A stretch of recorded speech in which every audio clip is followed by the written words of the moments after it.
வேலுண்டு வினையில்லை, மயிலுண்டு பயமில்லை, குன்றுண்டு குறையில்லை, கந்தனுண்டு கவலையில்லை.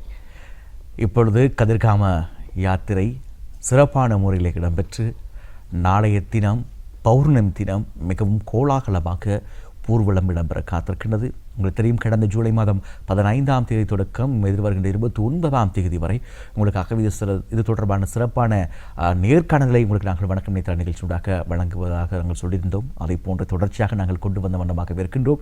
அதே போல் அங்கு கதிர்காம அந்த வளாகத்தில் இடம்பெறுகின்ற சிறப்பான விடயங்கள், திருவிழாக்கள், அந்த ஊர்வலங்கள் மற்றும் பூஜை வழிபாடுகளை உங்களுக்கு நாங்கள் இரு அலைவரிசைகளிலும் வழங்கிய வண்ணமாக இருக்கின்றோம். அதே போல் நாட்டின் பல பாகங்களிலிருந்து பாத யாத்திரைகளாக இந்த பக்தடியார்கள் அந்த ஆலயம் செல்கின்ற அந்தந்த விடயங்களையும் உங்களுக்கு நாங்கள் வழங்கிய வண்ணமாக இருந்தோம். ஆக இத்தகைய சிறப்புமிக்க கதிர்காம கந்தனுடைய இந்த திருவிழாவினுடைய தொலைக்காட்சி ஊடக அனுசனை ரூபவாகினி மற்றும் நேத்ரா அலைவரிசை வழங்குகின்றது. அந்த வகையில் தான் நாங்களும் இவற்றை உங்களுக்கு நாங்கள் வழங்கிய வண்ணமாக இருந்தோம். சரி, இப்பொழுது நாங்கள் இன்றைய நாளுக்குரிய சிறப்பான நேர்காணல் பகுதியோடு நாங்கள் உடைய காத்திருக்கின்றோம். இந்த பகுதியில் நம்மோடு இணைந்து கொள்கின்றார் இந்து சமய கலாச்சார அலுவலர்கள் திணைக்களத்தினுடைய வளவாளரும் சைவ புலவர் சைவ பண்டிதருமான யோ கஜேந்திரா அவர்கள் இந்த வழியில் நம்மோடு இணைந்திருக்கிறார். அவரை பணிபண்போடு நாங்கள் கிடைத்து வரவேற்கின்றோம். வணக்கம். வணக்கம். முருகன், இந்த அழகன் பற்றி நாங்கள் பேசுவதாக இருந்தால் நாள் முழுக்க, என் வருடம் முழுக்க, ஆயுள் முழுக்க பேசிக்கொண்டே போகலாம். இருப்பினும் இன்றைய நேர்காணல் பகுதியில் நாங்கள் இதுவரையிலும் பேசாத சில விடயங்களை பேசலாம் என எதிர்பார்க்கின்றோம். இப்பொழுது பாத யாத்திரைகளாக நடைபவனியாக பக்தடியார்கள் நாட்டின் பல பாகங்களிலிருந்து கதிர்காமம் நோக்கி பயணித்ததை நாங்கள் பார்த்திருக்கின்றோம். வடக்கிலிருந்தும் கிழக்கிலிருந்தும் மலையகத்திலிருந்தும் ஏன் கொழும்பிலிருந்தும் கூட நிறைய பேர் பாத யாத்திரையாக செல்வது வழமை. இந்த பாத யாத்திரையாக பக்தடியார்கள் செல்வது அந்நாட்களில் வாகன போக்குவரத்து இவையெல்லாம் ஒரு சவாலாக இருந்த காலப்பகுதியிலே நடைபவனியாக செல்வது ஒரு இயல்பாக இருந்திருக்கலாம். ஆனால் இன்று எத்தனையோ நவீன சொகுசான வாகனங்கள் வந்துவிட்டாலும், இலகுவாக சில மணி நேரங்களில் செல்வதற்கான அதிவேக பாதைகள் இருந்தாலும் கூட இந்த பக்த அடியார்கள் பல ஆண்டுகளாக இந்த பாத யாத்திரையாகவே செல்வதற்கான விசேட காரணம் என்ன?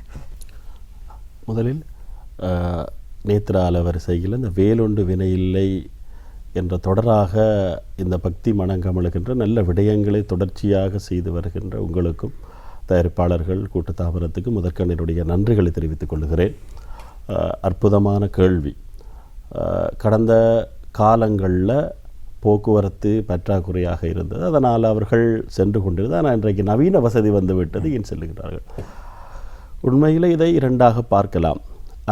ஒன்று நம்பிக்கை சார்ந்ததாக பார்க்கலாம், ஒன்று அறிவியல் சார்ந்ததாக பார்க்கலாம். ஆரம்ப காலங்களில் மக்கள் தங்களுடைய அனைத்து விடயங்களையும் ஆலயங்களுக்கு நடந்து செல்வது என்பது ஒரு மரபாக பின்பற்றப்பட்ட வந்தது ஒன்று. வீட்டிலிருந்து தாங்கள் உடை அணிந்து ஆலயத்துக்கு நடந்து செல்வது என்று ஒன்று. அதற்கு காரணம் என்னவென்று கேட்டீர்களானால், குறிப்பாக எங்களுடைய உடம்பிலே இருக்கின்ற அத்தனை விடயங்களிலுமே அறிவியல் ரீதியான ஆரோக்கியம் ரீதியாக தரக்கூடிய விடயங்களை இந்துக்கள் தங்களுடைய ஆலயங்களிலே பயன்படுத்தியிருக்கிறார்கள். குறிப்பாக ஆலயங்களில் நீங்கள் பார்த்தீர்களானால் கோயிலுக்கு சென்றவுடன் 3 தரம் பலம் வருத சொல்லியிருக்காங்க. ஏன் சுற்றி கும்பிடுகிறோம் என்று எல்லோருக்கும் தெரியாது. அறிவியல் ரீதியாக பார்க்கும் பொழுது எங்களுடைய கால்களில் ஒவ்வொரு நரம்பு முடிச்சுகள் இருக்கிறது. இன்றைக்கு நரம்பு சம்பந்தப்பட்ட வியாதிகள், அத்தனை வியாதிகளுக்கும் சீனர்கள் கண்டுபிடித்த வைத்தியம் அக்குபஞ்சர் வைத்தியம் என்று சொல்வார்கள். காலில் நரம்புகள் ஏதாவது தடைப்பட்டிருந்தாலோ, ஏதாவது எங்களுக்கு வாதம் சம்பந்தப்பட்ட நோய்கள் இருந்தாலோ, ஏதாவது ஊசியினால் குற்றுவதுகின்ற மரபு காணப்பட்டது. ஒரு காலங்களில் எங்களுடைய ஆலயங்கள் சிறுமணல், பெருமணல்கள், கல்லுகள், பாறைகள் இருந்திருக்கும். அவற்றின் ஊடாக ஒரு 3 தரம் ஒருவர் வலம் வந்து செல்லுவாராக இருக்குமானால் அத்தனைகளும் இயல்பாகவே அவர்களுக்கு அக்குபஞ்சர் வைத்தியம் நடந்திருக்கிறது எங்களுடைய சம்பிரதாயத்து முன்னோர்களுடைய காலங்களில். அப்படி அவர்கள் செல்லுகின்ற பொழுது என்னது, அவர்களுக்கு இயல்பாகவே ஆரோக்கியம் வந்துவிட்டது. அவருடைய மனோநிலையில் ஒரு மாற்றம் ஏற்படுது. ஆலயத்துக்கு சென்றால் எனக்கு நன்றாக இருக்கு, உடம்பு நல்லா இருக்கு, எனக்கு ஏதோ தெளிவில்லாமல் இருந்து எனக்கு ஒரு தெளிவு பிறந்து விட்டது என்று சொல்லுகிறார்கள். அதே போல தான் இந்த பாத யாத்திரையும் என்ன செய்கிறார்கள் என்று கேட்டால், வடக்கிலிருந்து சுமார் 60 நாட்களுக்கு மேற்பட்ட நாட்கள் நடந்து செல்லுகிறார்கள். கிழக்கிலே உகந்த மலையில் இருந்து நடந்து சென்று 10வது நாள் கதிரமலையை சந்திப்பது, கதிரமலையை தரிசிப்பது என்ற வழக்கம் முன்னொரு காலத்தில் இருந்தது. ஆனால் இன்று நடக்கின்ற பொழுது என்ன செய்கிறார்கள், அப்படி வனாந்தரமாக நடக்கின்ற பொழுது காடுகளினுடைய இருக்கின்ற நல்ல சுத்தமான காற்றுக்கள் எங்களுக்கு கிடைக்கின்றது. நல்ல குருவிகளுடைய சத்தங்கள், இயற்கையில் இறைவனை காண்கிறது இந்துக்களுடைய மரபாக காணப்படுகிறது. இந்த முருகப்பெருமானை 3 விதமாக அவர்கள் தரிசிக்கிறார்கள். ஒன்று அருவம். அருவம் என்பது எங்களுக்கு கண்ணுக்கு புலப்படாதது ஒன்று. ஆம், கண்ணுக்கு புலப்படாமல் இருக்கும் என்று கேட்டால், நாங்கள் காடுகளில் இருப்போம், உறங்குவோம். ஆனால் ஏதோ ஒரு உணர்வு ஒன்று எங்களுக்கு காற்று பட்டது போல இருக்கும். நடந்து போகிறவர்களுக்கு தெரிந்திருக்கும், களைப்பாக போவார்கள். ஆனால் எங்கோ இருந்த ஒரு காற்று வந்து அவர்களுடைய உடம்பை தழுவி கொண்டு போகும். அதனூடாக ஒரு உற்சாகம் அடைந்து விடுவார்கள். அப்படி அதன் போது அப்படி செல்லுவார்கள். அது மட்டுமல்லாமல் இந்த வனாந்தரமாக நடக்கின்ற பொழுது என்ன செய்ய வேண்டும் என்றால், எங்களுக்கு தேவையான நீர், எங்களுக்கு தேவையான உணவு அத்தனையும் நாங்கள் தான் சுமந்து செல்ல வேண்டும். யாருடைய தேவையிலையும் வாழக்கூடாது. இன்றைக்கு எல்லோரும் சொகுசாக வாழ்ந்திருக்கலாம். ஆனால் காட்டுக்கு போக நேரம் உங்களுக்கு ஒரு சுய ஒழுக்கம் வந்துவிடும். நேரத்துக்கு எழும்புதல், நேரத்துக்கு நித்திரை செய்தல், கைத்தொலைபேசி பயன்பாடு எங்களுக்கு இல்லை. இருந்தாலும் அன்றைய நாள் சிறப்பாக நடைபெற்று வருகிறது. அதிகாலை 4 மணிக்கு எழும்ப வேண்டும், காலை கடன்களை முடிக்க வேண்டும், எங்களுக்கு தேவையான உணவுகளை நாங்களே தயார் செய்து கொள்ள வேண்டும். அப்படி ஒவ்வொரு இடமாக தரித்து நிற்கின்ற பொழுது ஒன்றை ஒன்று அங்கே நடைபெறுகிறது. என்னவென்றால், நான் எனது என்ற ஈகோ அங்கே உடைபடுகிறது, அகந்தை இல்லாமல் போகிறது. அதுதான் முதலாவது. நீங்கள் வெளியில் ஒரு வைத்தியராக இருக்கலாம், பெரியவர்களாக இருக்கலாம். ஆனால் அங்கே வந்தால் நீங்கள் சாமி, நானும் சாமி. சாமி சாப்பிட்டீர்களா சாமி, சாமி உறங்கி விட்டீர்களா சாமி, இன்னும் எவ்வளவு நேரம் இருக்கு சாமி என்றான் கூறுவார்கள். எல்லோரையும் ஒற்றுமைப்பட வைக்கிறது அந்த வனாந்தர பகுதி. நீ ஏற்றத்தாழ்வுகள், உயர்ந்தவன் தாழ்ந்தவன் அத்தனை நிர்மூலமாக்கி எல்லோரிடமும் உணவு உண்ணுவார்கள், எல்லோரிடம் நீராகாரம் பெறுவார்கள், எல்லோரிடமும் இருந்து சாமி பற்றி கதைப்பார்கள். இப்படி ஒரு ஒற்றுமையையும் ஏற்றத்தாழ்வுகளையும் புறந்தள்ளுவதற்காக ஒரு பாத யாத்திரை இருக்கும் என்றால் அதில் நடந்து செல்வது தவறில்லை என்பது என்னுடைய ஒரு கருத்தாக இருக்கிறது. இப்பொழுது நடந்து செல்கின்றவர்கள் சொல்லுகின்ற சில விடயங்கள் தான் எங்களை தாண்டி அல்லது எங்களுடைய சிந்தனைக்கு அப்பாற்பட்டு சில விடயங்களை நாங்கள் உணர்ந்தோம், அறிந்தோம் என சொல்வது நாங்கள் கேள்விப்பட்டிருக்கின்றோம். எங்களோடு சேர்ந்து சித்தர்கள் பயணிப்பார்கள், அல்லது முருகனே வருவார், அல்லது முருகனுடைய தமையன் கணபதி யானை வடிவாக எந்த தொந்தரவும் செய்யாமல் இருப்பார்.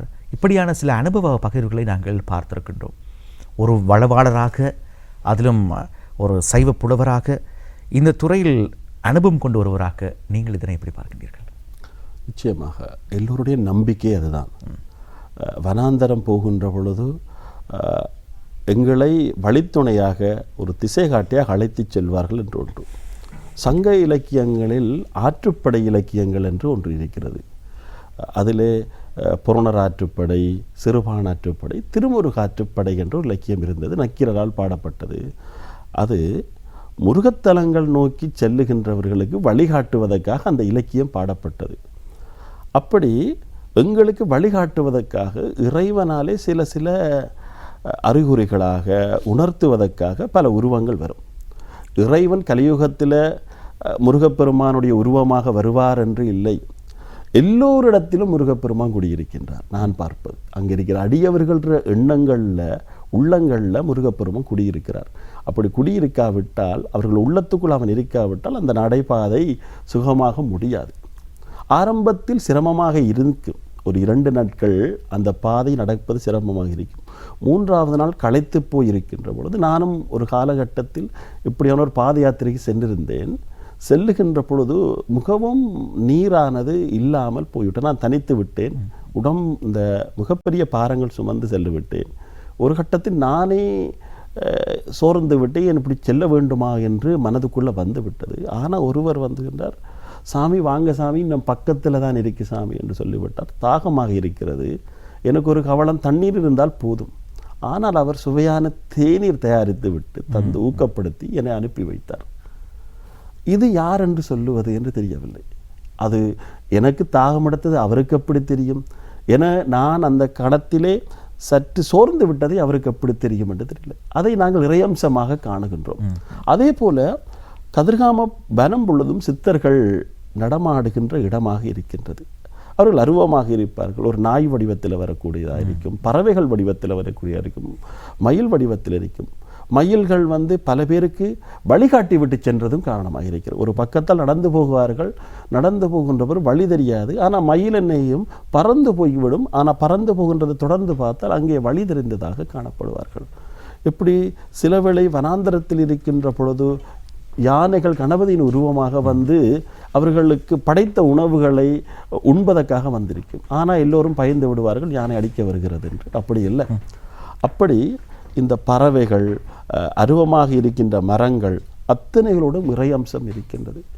அத்தனையுமே இயற்கையை இறைவனாக பார்க்கின்ற மதம் இந்து மதம். எனவே தான் இயற்கையோடு இணைந்த ஒரு சமயமாக, ஒரு வழிபாடாக இதை நாங்கள் பார்க்கின்றோம். அதே போல் இந்த கதிர்காம பாத யாத்திரை பற்றி நாங்கள் நிறைய விடயங்கள் பேசிய வண்ணமாக இருக்கின்றோம்.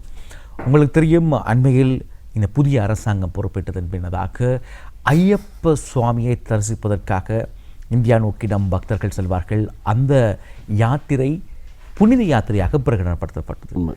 இப்பொழுது இந்த கதிர்காம யாத்திரையும் புனித யாத்திரையாக பிரகடனப்படுத்தப்பட வேண்டும் என்கின்ற ஒரு வேண்டுகோள் இருக்கிறது. இந்த புனித யாத்திரையாக பிரகடனப்படுத்தப்படுவதன் காரணமாக கிடைக்கின்ற அனுகூலங்கள் என்ன? நிச்சயமாக இது புனித யாத்திரையாக பிரகடனப்படுத்தப்பட வேண்டியது. காரணம், ஒரு மதத்துக்கும் ஒரு இனத்துக்கும் சார்பாக இன்றைக்கு அது பார்க்கப்படுவது இல்லை. குறிப்பாக இந்துக்களாக இருக்கின்ற அத்தனை பேருடைய கட்டாய கடமையாக அது மாறிவிட்டது. இன்றைய காலத்தில் இந்த கதிர்காம யாத்திரை, காசிக்கு செல்வது எங்களுடைய கடமையாக இருக்கிறது. வாழ்நாளில் ஒரு தடவையாக காசிக்கு சென்று தரிசிக்க வேண்டும். ஆனால் ஈழத்தில் எங்களுக்கு காசிக்கு இணையான ஒரு தலமாக இருப்பது கதிர்காமம்.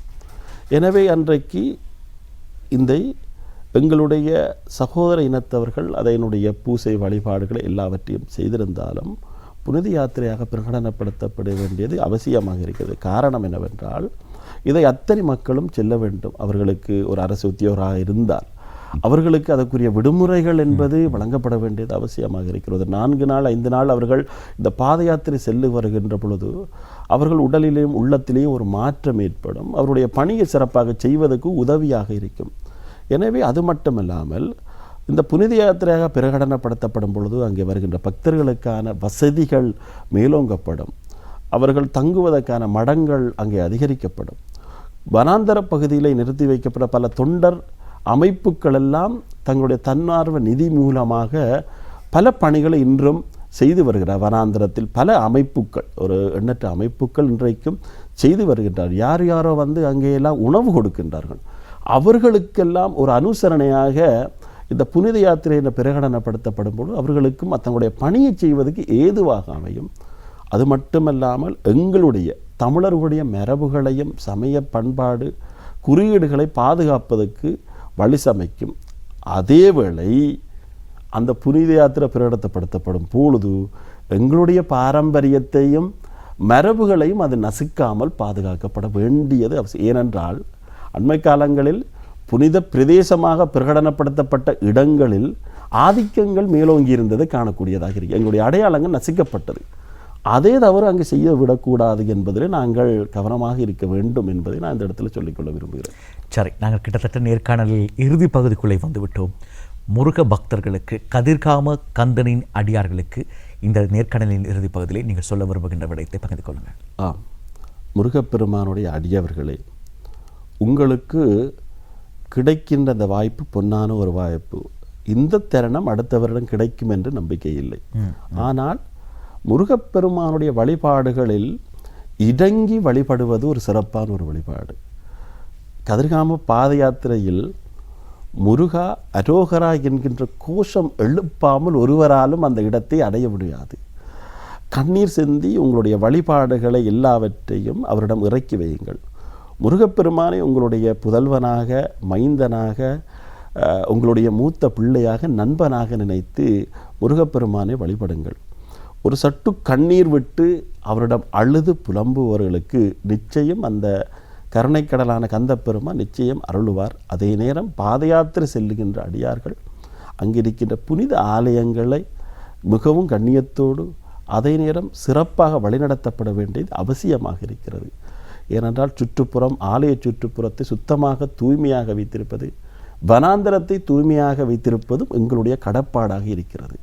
எனவே அதையும் இந்த இடத்தில் சொல்லிக்கொள்கிறோம். உங்களுடைய வழிபாடுகள் அத்தனையும் சிறப்பாக இருக்க எல்லாம் வல்ல இறைவனை நானும் வேண்டிக் கொள்கிறோம். உங்களுடைய வழிபாடுகள் எல்லாம் சிறப்பாக அமையட்டும். அதுக்கு முருகப்பெருமானோட துணை இருக்கும்.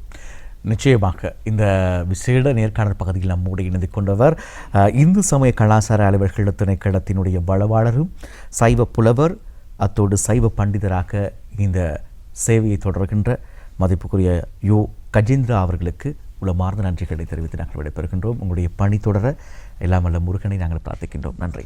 நன்றி. இந்தளவோடு இன்றைய நேர்காணல் பகுதி நாங்கள் நிறைவு செய்கின்றோம். இரண்டாவது பகுதி, அடுத்த பகுதி 10 மணிக்கு உங்களுக்காக இடம்பெறும். அந்த பகுதியோடு பிரணிதா இணைந்து கொள்வார். தொடர்ச்சியாக நேற்று அலைவரிசையோடு இணைந்து கொள்ளுங்கள்.